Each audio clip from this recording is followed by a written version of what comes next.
क्या इंसान इमॉर्टल बन सकता है? पॉसिबल है, और इंटरेस्टिंगली हमारी लाइफ टाइम में पॉसिबल है, ये मैं मानता हूँ। क्यों?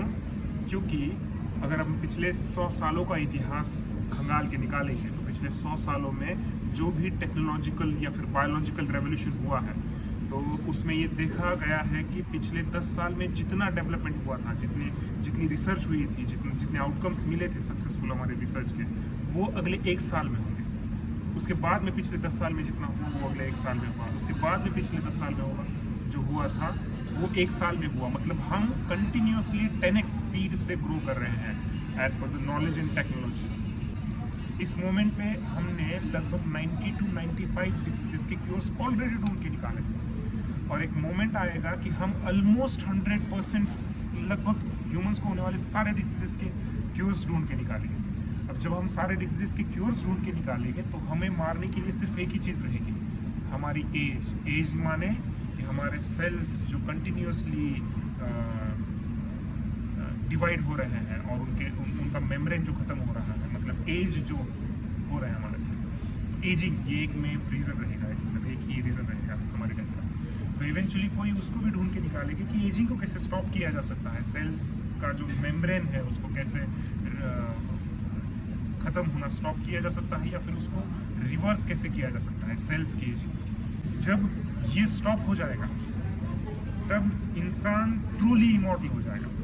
अब जब ट्रूली इमॉर्टल हो जाएगा तो उसके बाद में इंसान खुद को बायोलॉजिकली एनहांस डेवलप करता रहेगा, लेकिन वो बहुत दूर की बात है।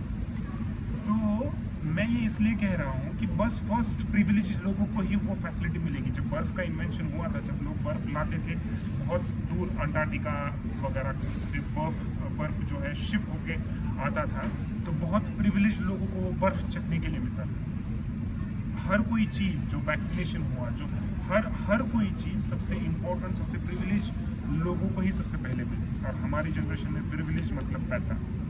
2050 तक, मेरी थ्योरी के हिसाब से 2050 तक जिसके पास बहुत ज़्यादा पैसा होगा वो अपनी डेथ को कुछ सालों के लिए आगे ढकेल सकता है, या फिर वो ऑलमोस्ट इमॉर्टल बन सकता है।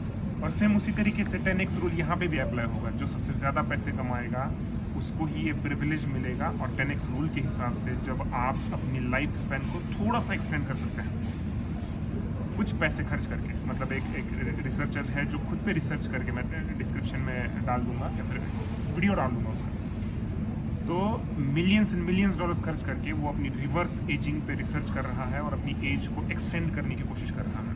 तो सबसे प्रिविलेज बनने के लिए सबसे ज़्यादा पैसा कमाना पड़ेगा, और सबसे ज़्यादा पैसा कमाने के लिए सबसे ज़्यादा काम करना पड़ेगा, लेकिन मरना नहीं है। 2050 तक मरना नहीं। I have been spending millions of dollars for the past 3 years working to slow my speed of aging. In doing this, my team and I have looked at the scientific evidence and we've tried to design the perfect diet. One where every calorie has had to fight for its life.